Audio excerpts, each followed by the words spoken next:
Hi, welcome back to Captivating Makeup. I'm your host, Emma, and today we're going to be talking about Sephora specifically. These are the products that, when I worked at Sephora, were pushed to be recommended the most. So I also worked at Sephora at a time where stock was low in a lot of popular products because production was not as consistent. So you may not see as many products on this list or anything like that because we weren't getting them in store. Like, they just weren't sending them to us, so we didn't recommend them as often.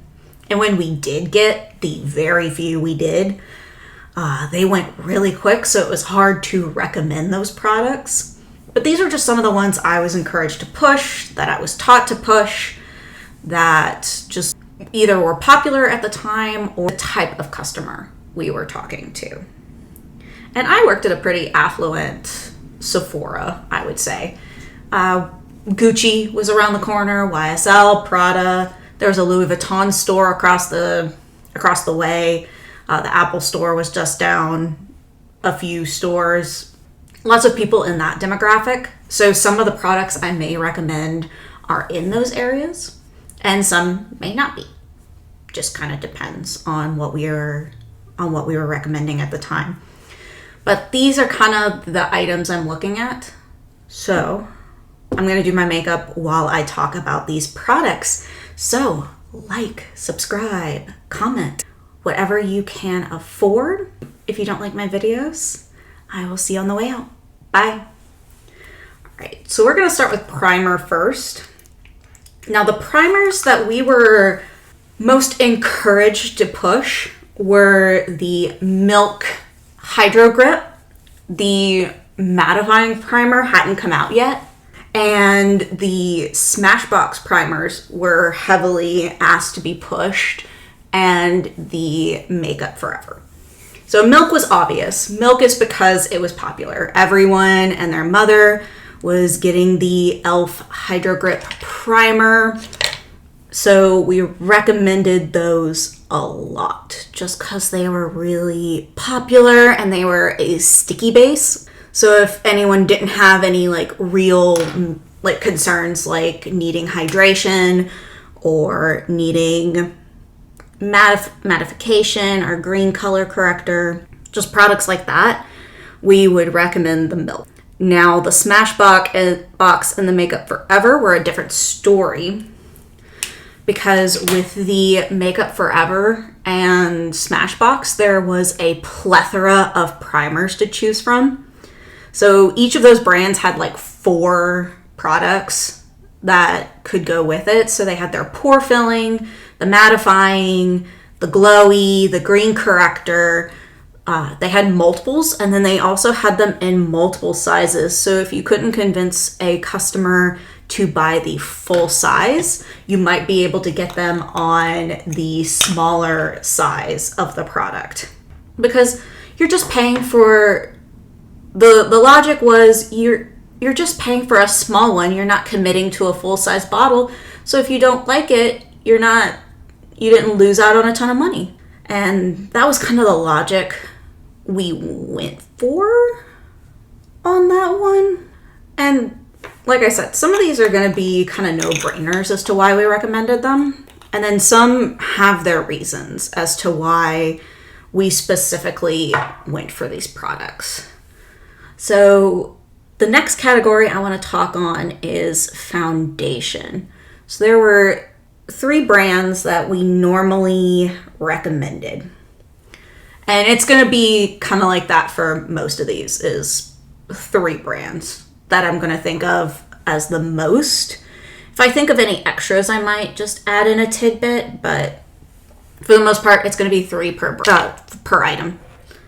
So the foundation was NARS. NARS was a big one we recommended. Fenty was a big one we recommended, and then Lady Gaga. So NARS was kind of a no-brainer as to why we recommended that one a lot. And that was because there were so many types, and the light reflecting had just come out. So we were pushing that hard. We also had a lot of NARS brand reps that would come in. So we were encouraged to push NARS because that was who was coming in and like promoting the products a lot. So we did that because you could most likely find a foundation for someone, whether they had oily, matte skin, normal skin, whatever you were trying to look for. So it was very versatile and easy to recommend something for someone. And usually the colors were easier to match someone because they did have a lot of shades. So we did recommend those a lot because of that. We also recommended the Fenty. I hate to say it, but we did recommend the Fenty a lot to a certain demographic, which I kind of hated. I mean, usually a lot of people did ask about the Fenty foundation, but there was a certain demographic that usually when my boss would come up to me and bring me a customer, she would recommend that I go to the Fenty section, which I don't know why. Sometimes it was NARS, but I don't know. That made me feel a little icky sometimes now that I think, like, when I really thought about it. But Fenty was recommended a lot, even when the skin type didn't quite match or what they wanted didn't quite match. And the reason we recommended a lot of the House Labs foundation because it was new. When I was still working at Sephora, House Labs had just rebranded, and we had just I set up the station for that brand. So we did a lot of promotion for House Labs, and we tried to push House Labs a lot when it first came out. Lots of House Lab. And specifically the foundation, which took some getting used to because sometimes the undertones to that foundation were just really weird when you were trying to shade match someone. I don't know. Sometimes the shades just didn't have the undertone you thought they would have based off of what it said. And I don't know, that always kind of frustrated me when I was trying to shade match someone on that. I really hated shade matching on that one just because it never quite matched up to what I was expecting it to match to. But that's one thing. Next is concealer.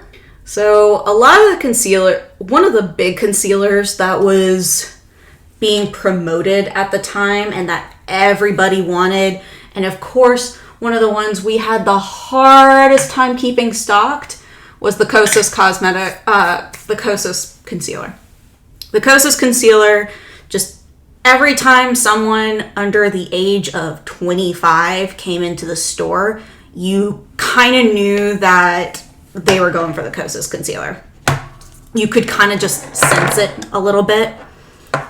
And there was always like a certain person, if you walked in and you saw them looking for something specific, you kind of knew what they were wanting, but you didn't assume when you went up, but as soon as you went up, they wanted exactly what you thought they wanted. And the Kosas concealer was one of the big ones. I felt like the shades were always a little off and not quite the color that I would particularly be looking for. I would have a hard time finding my shade, especially since the colors didn't always go so cool toned. But then if the Kosas didn't work, and we were always out of those shades, oh my gosh, you could not believe how many times we had been out of the shade that someone wanted. And it was always like the super light shades that we were always out of. say what you will about that. Now, the other big one is the NARS one. And it was mostly the creamy concealer that we would sell a lot of. And for some reason, we could keep that in stock. Just hands down could keep that in stock and never had issues keeping that afloat. It was always Kosas, but NARS was always in for the rescue, had good shades, always had a plethora of shades. We very rarely were out of your shade in the NARS creamy concealer. But we also had the pot concealers if they did want a matte formula. But most people, when they wanted a NARS concealer, wanted the creamy. It just is what it is. And then finally, weirdly enough, people wanted the Dior one, but not the regular Dior one. They wanted the Dior Backstage one specifically. They wanted the Dior Backstage, you know, the one that's kind of in the test tube almost. And that we never had in stock. That, at some point, our boss did tell us to stop promoting that one, but people would still be coming in for it because they wanted that Backstage one, and we just never had it in stock. We couldn't keep it in stock. And the colors we did had were very few and far between. We just never, like I said, we just never had them in stock, and people would keep coming in for it. And like we couldn't give them the one that they wanted. And we try to recommend other stuff, but a lot of our customers were also very like brand motivated. So if it wasn't that specific brand, then it was a no-go. Just wasn't going to happen. And you were just going to have to kind of live with that. Even though I don't think by the time I left, I don't think I ever saw them restocked. That's just the gist of it. So powder, Laura Mercier, Charlotte Tilbury, Huda. Laura Mercier, Charlotte Tilbury, Huda.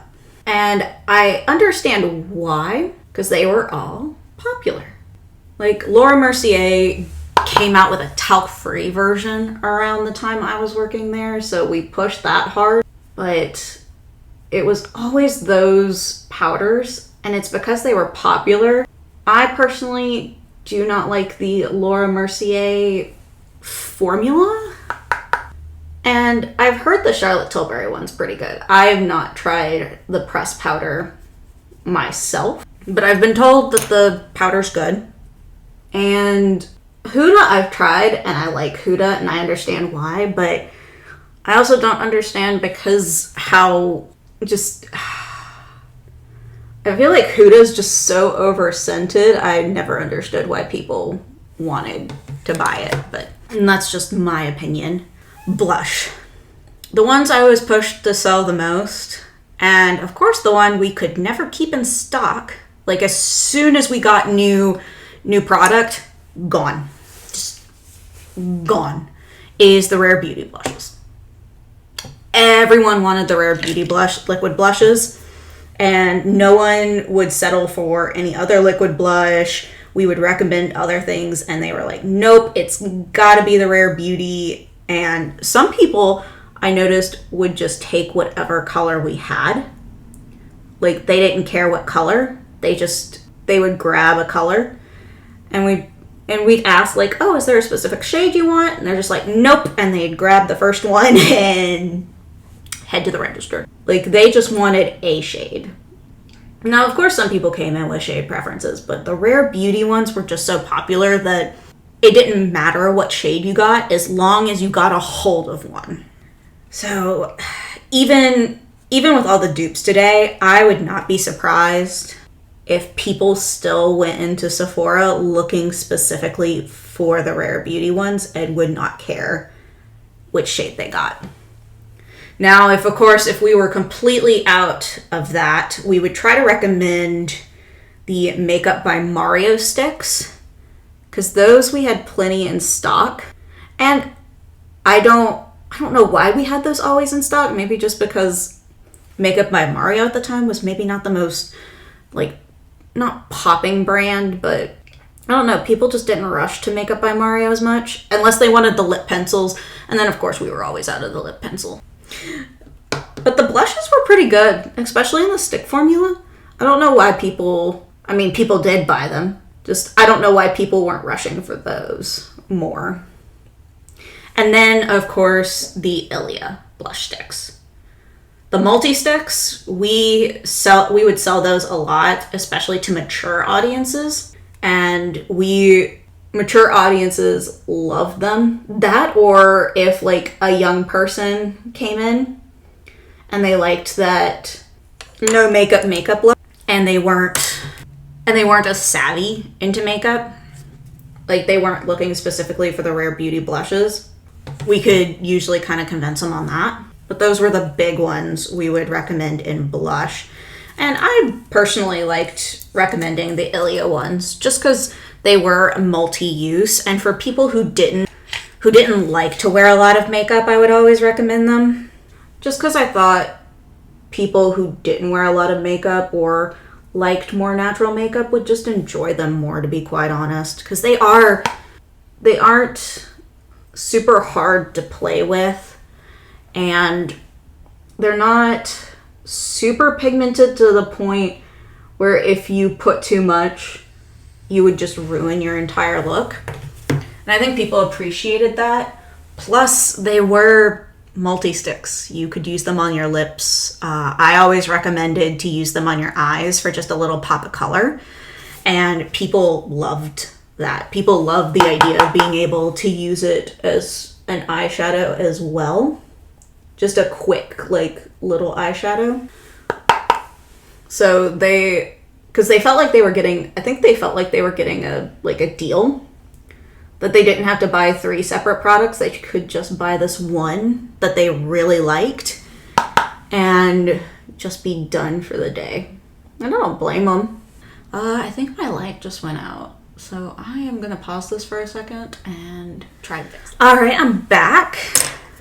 Fix the lighting. Don't know what happened to that, but whatever, carry on. As long as everything's going fine, I am good on my end. So next would be bronzer, and that would be a lot of your Charlotte Tilbury's, your Benefits, and your Mario. So when I worked at Sephora, the Charlotte Tilbury was popular because of the fact it was Charlotte Tilbury. The cream bronzer everyone wanted to get a hold of, and for some reason we always had those in stock, which was great, I guess. The Benefit one, because it was a classic, everyone wanted a Hoola bronzer, and we were encouraged to sell Hoola bronzers. And we would sell the Mario because those multi-purpose powders and creams came out, and we would use those a lot to kind of bring people into Makeup by Mario. Plus they had the bronzer sticks, which people liked a lot because it came with the brush. Those we had a hard time keeping in stock. And what else did we... I think those were the only kind of bronzer products that were really popular at the time. Yeah, I think those were the big ones. And so for highlighter, the big ones we would... Okay, we'll keep that off for now. Wow, that's really hot. Did that overheat? Okay, we'll figure that out later. Highlighter was obviously Fenty. We would recommend Fenty a lot. We would also recommend Smashbox, but not for what you think. The Smashbox, and then we would also recommend the Charlotte Tilbury one. Obviously the Charlotte Tilbury ones because they were popular. Those we could kind of keep in stock a little easier than the contour and blush ones. I don't know why the highlighter ones were always in stock and the others were not, but people really liked the wands, so we sold a lot of those. I guess I'm surprised and not surprised at the same time that they're still really popular, but to each their own. And then Fenty, because they had so many different highlighters to choose from, that I always felt comfortable recommending those because I felt like I could always match someone, whether they had a light skin tone, a deep skin tone, anybody in that range. I always felt more comfortable recommending those products. Now, Smashbox, we did not recommend Smashbox because it was Smashbox's specific highlighter. We recommended Smashbox because they had just acquired, and that's a mascara dot on my nose, isn't it? Damn it. Okay, we're gonna fix that. They had just acquired Becca at the time. So they were selling Becca highlighters, specifically Champagne Pop, under their name at the time. So obviously we would recommend it because of the Becca name, the Becca formula Smashbox name. Because people would go in for Champagne Pop, not find Becca. They'd be looking all over for Becca, couldn't find Becca. And we'd have to show them that, like, Becca, we basically had to break the news to a lot of people that Becca was no longer there anymore. But that we did have these, Smashbox did acquire them. And so that's how we'd get that sale. But that is a lot of what we were recommended to sell to people. Now, trust me, if I had my way and things like that, there are so many other products I would have recommended. And I probably would have worked better at Ulta than Sephora some days because of the products I wanted to recommend. So that might have been my fault at that point. But the next one is eyeshadow primer. There weren't many eyeshadow primers to recommend. So the only ones we could recommend was the Urban Decay Primer Potion, obviously, because you cannot go into a Sephora without being recommended the Primer Potion for sure. And then there was always the Anastasia Beverly Hills one. So the Anastasia Beverly Hills one would be recommended a lot just because they were the only ones. Plus, I hate to admit it, it's super pigmented. So compared to the Urban Decay one, which I don't think has a lot of pigment to it and doesn't cover up a lot, it worked with a lot more people than the Urban Decay Primer Potion. I don't know. I was never a fan of the Primer Potion. I felt like it was too oily. I felt like the Anastasia did better than the Urban Decay. But that's just, like I said, there wasn't a lot to recommend in that section. So those were the top two that we would recommend. Then we would recommend for eyeshadow a lot of Bobbi Brown and Laura Mercier. I'm going to put that into one category because of what people wanted from them. People a lot of times wanted, with Laura Mercier and Bobbi Brown, they wanted those eyeshadow sticks. And that's why I kind of put them into one category because of how many people would come in just for the eyeshadow sticks. Because a lot of the customer base wanted one and done products. And Bobbi Brown and Laura Mercier were the big one and done eyeshadow sticks. Now other brands have eyeshadow sticks, and I would be more than happy to recommend those if I was still working at Sephora nowadays. But at the time, wasn't a lot to choose from. Then we would also recommend a lot of Sephora brand, the single shadows. Just because, like I said, a lot of people liked those one and done looks. And it was easier to get a one and done look with a single shadow, and they just find the color that they'd want to use every day, pick that color out, and be on their way. Plus, I don't know about y'all, but Sephora brand actually made some like pretty good products. I would not have slept on a lot of those products once I learned how good they were. I still have some Sephora products, like specifically Sephora brand, because they really are good. Like, they are some good products. I don't know. I feel like a lot of people see like Sephora brand and go, ugh, like not as good, but they had some bomb formulas. Like they had some really good formulas that like I can't like their foundation's pretty good. I'm getting too far into that, but check out Sephora brand next time you're there. It's not cheap makeup. It's pretty good, affordable makeup. And the last thing we would recommend is Natasha Denona if they were actually looking for a palette. Sometimes it would be Huda Beauty, but for the most part, we recommended Natasha Denona to our customers, and that is what people would buy for the most part. Plus, I think our boss just had a preference to the Natasha Denona ones based more than she had a preference to the Huda ones. Personally, I like Huda a little better. Don't get me wrong, I like Natasha Denona. I don't know. I have a soft spot for Huda Beauty. All right, mascara. There were 2 of them we recommended because there was a multitude of them. And then the other one we recommended because it was popular at the time. And that is the 2 that were just multifaceted was Benefit and It Cosmetics, because you could find a curling mascara, you could find a lifting mascara, volumizing, like they had just a plethora of mascaras to go through. And it was just easier to recommend one of those brands because you could find whatever they were looking for a little faster than if you tried to recommend a brand, they only had one type of mascara, and then you had to go to another brand. So it was more of an ease thing than it was like, this is my favorite mascara in the world kind of situation.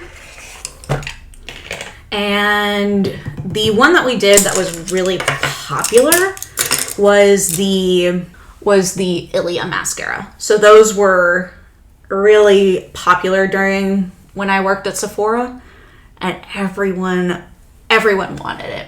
Like my sister would be like, if you get a free one in your gratis, which is like free product we would get every once in a while, like give it to me. I don't know, like if I got minis, my sister would be like, oh, like I want that one. Of course I did. I need to probably focus on this. Before I mess that up. All right. Now that I got the lip liner on, I can continue. But a lot of people wanted that Ilia mascara. So we would get a lot of people would ask to go look at those. I'm also going to try a new product to me. It's the Unleashia Glacier Lip Balm. And I just want to put it under my lipstick to see what it does. But that is so pretty. Do you see the sparkles on that? It kind of looks like that Huda Beauty lip balm or the MAC one that just came out for limited edition. It's so pretty. It's white and it's got this like glitter crush look to it. So pretty. But I'm going to try that out under my lip product to see if it'll show up or make it look more moisturized. But we would recommend that a lot. Eyeliner, Stila did not have like its own gondola. At the time, it just wasn't as popular. But we still had the Stila. Oh, that's super pretty. Like it gives a little bit of glitter. Very moisturized, not like oily. Like that so far. Eyeliner, obviously, Stila. There we are. We were with Stila. Stila still had their eyeliners in Sephora. So we would recommend that a lot. We would also recommend the KVD, obviously, because it is a cult classic. Oh, that does make my lipstick more shiny. I like that. Oh, that has a nice smell. I'm using that matte lip cream I got for free the other day. So we're just wanted to use that to try it out today. And it did make my lipstick look more like dewy. KVD, obviously, we were at KVD because it's a cult classic product. it was just easy to recommend that one to someone because it did have such notoriety at the time. And I am saying KVD because Kat Von D was no longer associated with the brand when I was with Sephora. And then finally the Makeup Forever ones, because the liquid the liquid ones specifically had so many colors. So if we did get someone who wanted a colorful one, we could recommend the colorful one to them. So Makeup Forever was a big one we would recommend as well, just due to the color range. We were also trying to have like different formulas to look at, so everyone could kind of find the style they liked. All right, lip liner. The ones we would obviously sell the most and we would recommend the most is we're gonna see Makeup Forever again, because Makeup Forever had Wherever Walnut, and a lot of people wanted that one. So I would be going to Makeup Forever for eyeliner and lip liner, just a ton. Plus they had those liners that were lip liners, but also not lip liners. They were also eyeliners, and you could dual use them, and people just found that appealing. Then we had Sephora brand again.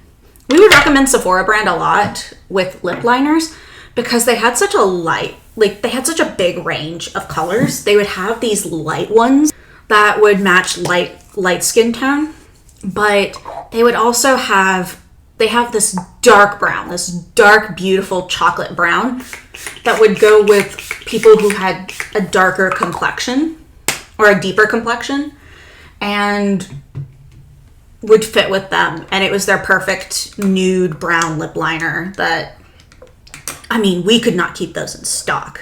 People would buy those up non-stop. The brown one, I will have to go look at what that one's called. But that brown lip liner was so popular, and people loved that brown lip liner, and it was at an affordable price.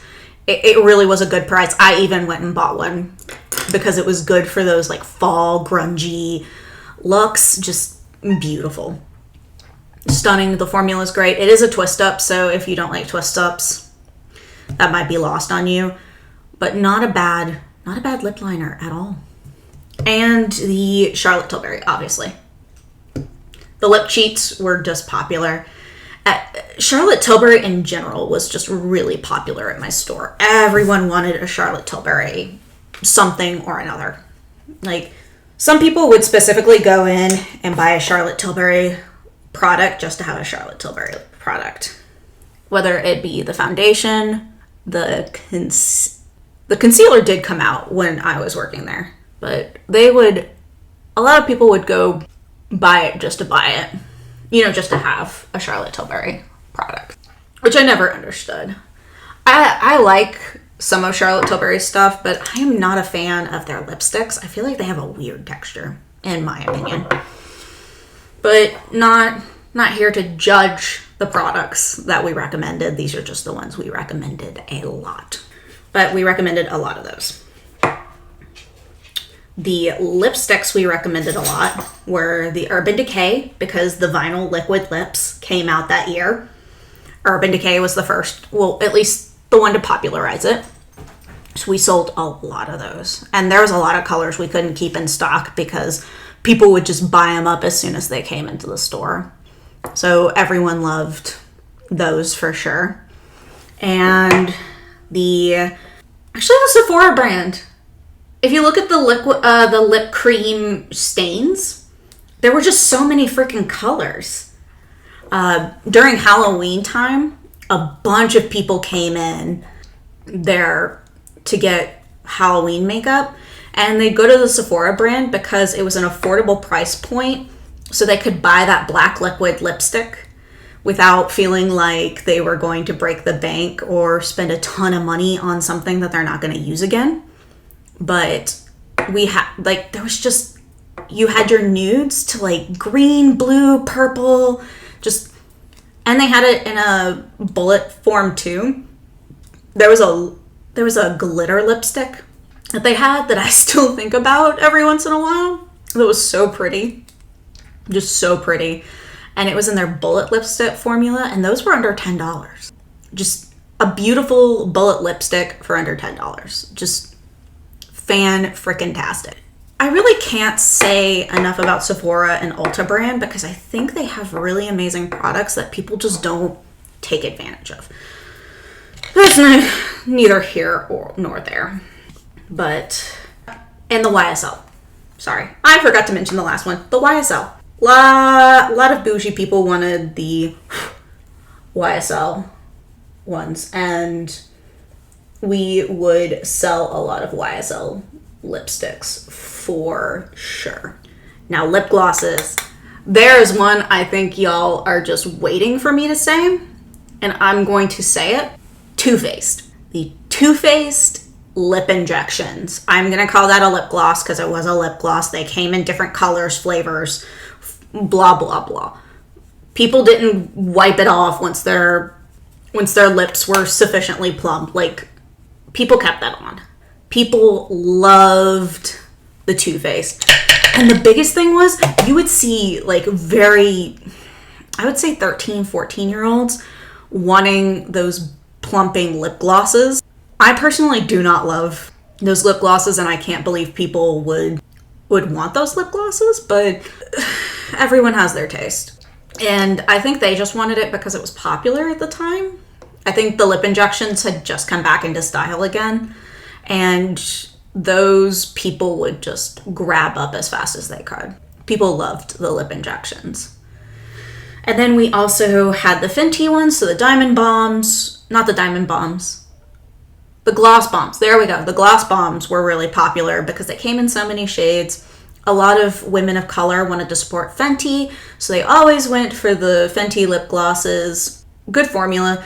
For some reason, they make my lips tingle a little bit, and I know they're not tingling. They're not plumping lip glosses. Like, the regular ones are not plumping. And they make my lips tingle, and I feel like that's an allergic reaction, and I probably should stay away from that. But they're so pretty. I want sweet mouth so bad, but I'm scared I'm gonna have an allergic reaction, and I'm not ready for that. I'm not up for that. Not today, not any day. We're not doing that. And then, of course, I'm gonna count this as a lip gloss because there weren't a ton of lip oils in the store. Actually, I will include the lip gloss on this too.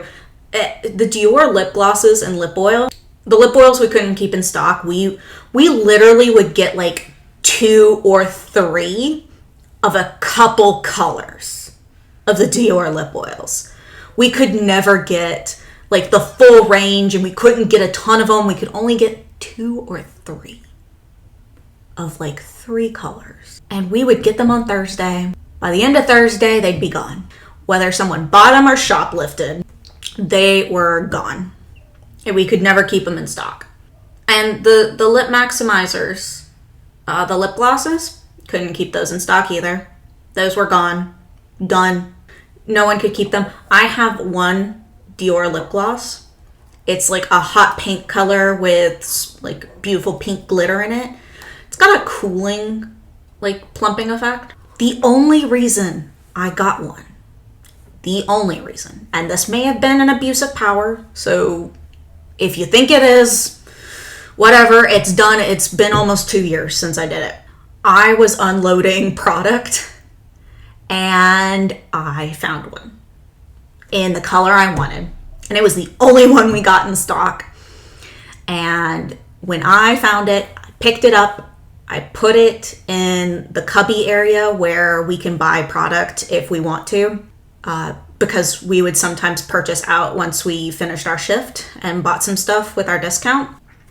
Took it back there, plopped it in the cubby, bought it as soon as I went on my lunch break. That is the only reason I got one. Because I am sure if I had put that on the shelf after I had finished, it would have been gone. I would have never seen that lip gloss again. That is how popular these were, and that's how popular the colors. I think I I think I finally got a lip oil for my sister for her birthday because I think they finally went restocked on site. And as soon as they restocked on site, I purchased one, put it in my cart, and ran. And I had to have it shipped, obviously. And they were sold out within a couple minutes after. Like, they were just gone. Lip oil. I'm sure the Dior lip oils don't stay in stock often, even now. But back then, when we had a shortage of them, when there was just no stock, we could not get them in stock, it was rough. That is how cutthroat you had to be to get a Dior lip oil or a Dior lip gloss. And it was hard to tell people, no, we don't have them, or watch people shoplift them, because people shoplifted a lot of them. I will admit, like, we lost money on some of those because people would shoplift and we can't do anything about it. So we just watched Dior lip oils leave quite a few times. And then setting spray. We're going to get into some cult classics because obviously Urban Decay was one we mentioned a lot because it came in a range of products. You could get a mattifying, you could get a dewy, you could get a vitamin C one, you could just get the regular one. There was one for everyone, so we just did that. We always recommended an Urban Decay one because everyone wanted the Charlotte Tilbury one. And we could not keep those in stock at the time. I know this is a common theme, but we really couldn't. Every time we got some, they sold out really quick, and people were buying the kits with them in it just to get the setting spray. We could never keep the big ones in stock. We were always selling the little ones. The little ones we would get like a good amount, but it's always the big ones that we could never get like a ton of them in. And the setting spray I liked to recommend a lot of people, and this is one we couldn't keep in stock either because it was affordable and it was good. The Sephora setting spray, I still buy that product because it is, I would say, it's good as the Urban Decay setting spray. And I think it's $14. You can't get a better deal. Well, you probably could, but it's a really good product. And if you find it, snatch one up if you need a new setting spray. If you need a new setting spray, snatch that up because it's a great affordable one and it's going to set your makeup really well. Mark my words. It's a good one. Like I said, I still buy it to this day. And then we're going to go on to the final one because I forgot when I wrote this script. I forgot the last one and it should have been higher, but we're gonna go there. Brows. So brows I should have put further up. I didn't. And with the brow category, I am just going to talk about in general. I'm not going to go into brow tints, brow pens, brow pencils, brow gel. Like, we're just going to put it into one. Because no matter what, we probably recommended this brand. And obviously the first one was Anastasia Beverly Hills. Every time. Every time it was Anastasia Beverly Hills. I feel like the formula is a little dry on those. And I think you can get great dupes for affordable prices. Like my brow gel from e.l.f.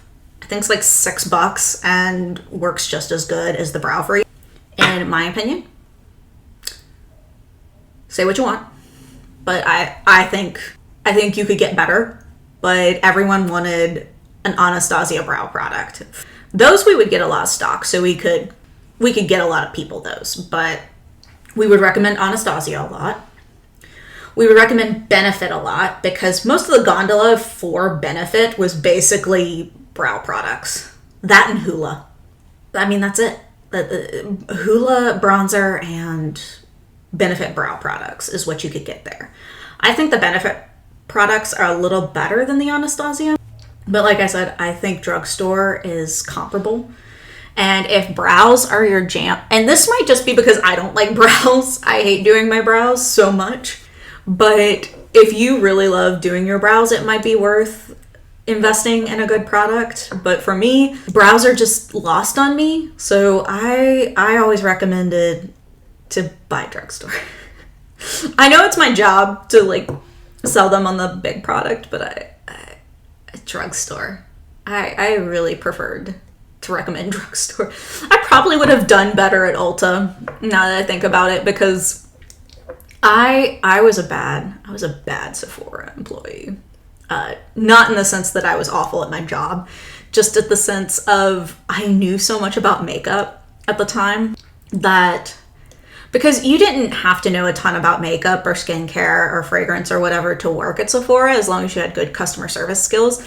But I knew a lot about products when I worked at Sephora, and I always recommended to people to like get the nice product, but then the other ones, go get drugstore. Or like someone would be looking for the Sephora glosses because they're at an affordable price point, and I would recommend something comparable in a drugstore if they were still looking for the same thing, and I would send them on their way with like different recommendations for drugstore, which, you know, is probably not my job description. Or I would help someone find a foundation, and then for setting powder, I would tell them to go get like Maybelline or L'Oreal, or I think CoverGirl was making some good powders at the time. I couldn't bring myself to do it. Like, Sephora's expensive. Like $100 at Sephora is not gonna get you as far as if you spent $100 at Ulta. At Ulta, you could make that go far. But you could probably buy a whole face with $100 in the drugstore section of Ulta, but not at Sephora. And I felt like I was taking advantage of people by telling them to buy all these expensive products. And you know, some people could afford it and they didn't care about saving money, but the ones who haven't like talked about, oh, well, I can only afford one or two, I broke the rules. I told them about drugstore products, because if they were going to buy the nice foundation, I didn't want them to feel like they needed to buy all the like expensive makeup to have a good look. Because I use a mixture of drugstore and mid-range, and I think you can get just as good of a look. And I hated feeling like I was trying to peddle like expensive stuff on people that couldn't afford it. Some people didn't care. They were like, get me a whole face. I don't care what brand. I don't care how much it costs. Take me around the store and tell me what's the best. And I did that a couple of times. I racked up some baskets that were pretty expensive because they just wanted everything nice in the store. And I gave it to them. But, you know, if people adamantly told me like, hey, I can only afford like this, I kept with their price range, and I told them where they could get the rest of their look if they wanted to. I am in a fortunate position. Oh, yes, Kosas. I forgot. Kosas was also a brow product that was really popular. Specifically the brow gels, because the micro pencil hadn't come out yet. But the brow gels were really popular. I don't know. I use a mixture of drugstore and mid-range, and I'm in a position now where when I worked at Sephora, I wasn't. But I'm in a position now where I can afford nicer products and spend my money that way if I want to. But I wasn't always in that position where I could buy the nicest, newest stuff. And I had to be careful about where I spent my money. And I tried to keep in consideration of that, because Sephora was my only job at the time. And I was only part-time, so I was not making enough money to buy the brands I buy now. For sure. Was not making that money. And I don't know. Sales is an interesting job, and you need a certain personality to do it. Some people don't care. They will sell you as much as they can when they can, because their thought process is, well, they're here to spend money. Might as well spend as much as they can. But I always had that problem. But that may also be because sorry, that was my dog. Shiva. Did you get scared? Here's my puppy. I know, she's big for a puppy. I just like to be conscious of people because I would want people to be conscious of me.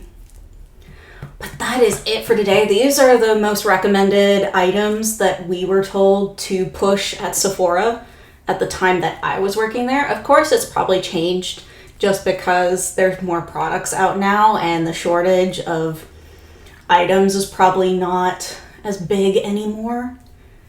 But let me know, if you worked at Sephora, what products were you pushed to sell or encouraged to sell? If you worked at Ulta, is there a similar situation? Is there products that you're kind of told to sell or push?